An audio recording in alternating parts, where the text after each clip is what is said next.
그 상생의 세상을 기독교는 새하늘 새 땅, 하나님의 왕국, 더 킹덤 오브 가드이라고 외쳤고, 불교는 미륵 부처님이 여시는 융화세계라고 전했다. 이들 기성 종교에서 전해주는 개벽의 핵심 메시지 역시 우주 일련의 창조 원리를 이해하지 않고는 그 수수께끼를 명확히 납득할 수 없다. 이제 그 비밀의 문을 열어보자. 개벽으로 열리는 새하늘 새 땅 용원학원.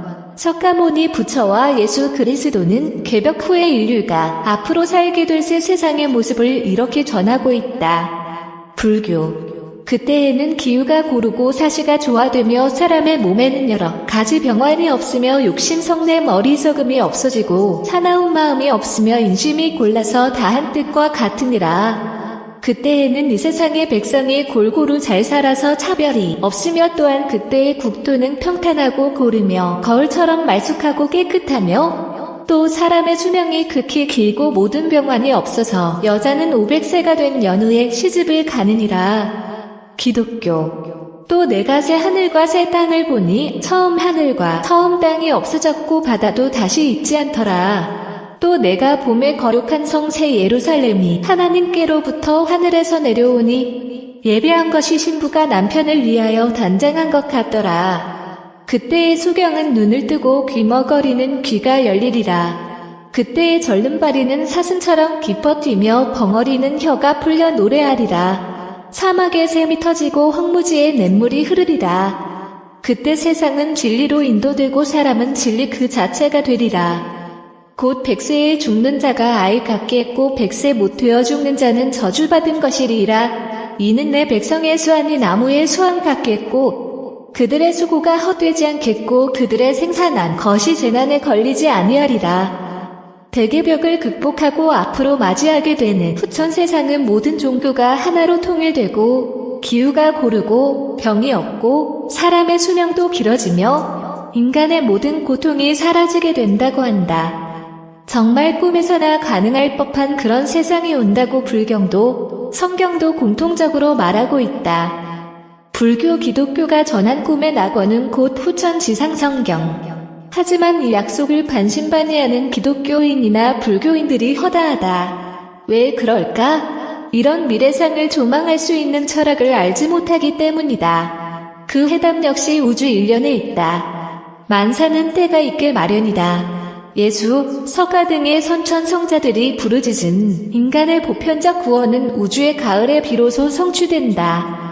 봄, 여름에 결실을 할 수는 없지 않은가? 결실은 오직 가을에 가능한 것이다. 앞으로 가을 개벽이 일어날 때 지축이 정립하고 지구공정 궤도가 바뀐다. 말 그대로 새하늘 새 땅이 열리는 것이다.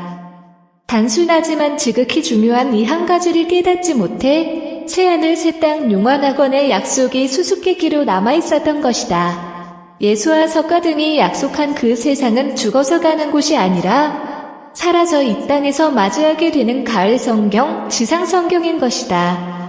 개벽의 아픔, 그것은 일시적 진통. 가을은 심판의 계절이다. 가을에는 낙엽이 떨어지며 열매를 맺지 않는가? 불교 기독교는 가을 천지가 수만 년 동안 쌓인 인류의 죄업을 심판하는 것을 이렇게 전하고 있다. 불교. 해, 별의 운행이 일정치 않아 온 땅은 모두 진동하고 전염병이 많아지고 세간에는 부처의 법이 다시 없고 계율과 모든 경전 죄다 남아있지 않으리. 그 당시 허공으로부터 큰 소리 내어온 땅 진동하자 허공과 땅 두루 흔들리기가 마치 물 위에 수레바퀴 같고 모든 성벽 부서지고 집이란 집은 다 무너져 버린다. 모든 우물, 샘, 못도 죄다 한꺼번에 고갈되고 땅이란 땅은 다 황폐되고 사방이다 가뭄에 시달려 온갖 나쁜 징조가 나타나며 큰 기근겁, 큰 질병겁, 큰 도병겁의 이른바 삼재가 일어나며 인종이 거의 없어지다시피 하는데 기독교. 하늘의 별들이 무화과 나무가 대풍에 흔들려 성과 실이 떨어지는 것 같이 땅에 떨어지며 높은 곳의 창은 열리고 대지의 밑부분은 울려 흔들리고 땅은 찢겨져 나가고 땅은 취한 자처럼 어지럽게 흔들리고 내가 진실로 너희에게 이르노니 돌 하나 돌 위에 남지 않고 다 무너뜨리우리라. 피 섞인 우박과 불이 나서 땅에 쏟아짐에 땅의 3분의 1이 타서 사위고 수목의 3분의 1도 타서 사위고 각종 푸른 풀도 타서 사위더라. 불 붙는 큰 상과 같은 것이 바다에 던지우매 바다의 3분의 1이 피가 되고 바다 가운데 생명 가진 피조물들의 3분의 1이 죽고 배들의 3분의 1이 깨지더라. 또 큰 지진이 있어 어찌 큰지 사람이 땅에 있어오므로 이같이 큰 지진이 없었더라. 큰 성이 세 갈래로 갈라지고 만국의 성들도 무너지니 각 섬도 없어지고 산악도 간데 없더라. 해와 달의 운행이 일정치 않다니 하늘에서 별들이 떨어진다니 이게 무슨 말일까? 별이 지구보다 훨씬 더 큰데 별이 떨어지면 지구가 과연 온전할 수 있을까? 이것은 모두 우주의 여름과 가을이 바뀔 때에 일어나는 지축 정립 현상을 묘사한 말들이다. 개벽이 일어날 땐 순식간에 지축이 정립한다. 그때 밤하늘을 바라보면 어떻게 될까? 달이 술 취한 것처럼 흔들리고 지평선 너머로 별이 우수수 떨어지는 것처럼 보인다. 성경, 불경의 예언 역시 우주 일련의 개벽 원리를 알아야만 그 비밀을 풀 수 있는 것이다. 개벽 어떻게 극복하는가? 불교, 기독교의 결론은 세 가지로 요약된다. 첫째는 앞으로 좋은 세상이 온다는 것이며, 둘째는 좋은 세상이 오기 전에 개벽이 온다는 것이며, 셋째는 그 개벽을 극복하는 구원의 법방을 제시하는 절대자가 온다는 것이다. 그러면 그 구원의 절대자는 과연 누구일까? 불교. 그때의 부처가 세상에 출현하리니 이름을 미륵이라 하리라. 오는 세상의 미륵이 도솔천에서 내려오실 적의 큰 광명을 놓아 법계에 두루 비추며 이곳의 이름은 도솔타천이다. 이 하늘의 주님은 미륵이라 부르니 내가 마땅히 기의할지니라. 이 미륵에서 미래의 세상에 있어서 마땅히 중생들을 위하여 크게 기의할 곳을 이루실 것이니 미륵 부처님에게 기의하는 자가 있으면 마땅히 알리라. 불교의 최종 결론은 말법 시대에는 미래의 부처요, 구원의 부처요, 희망의 부처인 미륵 부처님이 출세하시어 인류를 구원하신다는 것이다. 그래서 석가부처는 자신의 뛰어난 제자인 대가섭 비구, 군도발탄 비구, 빈두루 비구, 라온 비구인의 명에게 지금 열반에 들지 말고 말법 시대 미륵 부처님의 시대에 다시 태어나 그때 미륵님의 도를 받으라고 했다. 기독교. 그날과 그때는 아무도 모르나니 하늘에 천사들도 아들도 모르고 오직 아버지만 아시느니라. 나는 내 아버지의 이름으로 왔음에 너희가 영접지 아니하나 만일 다른 사람이 자기 이름으로 오면 영접하리라.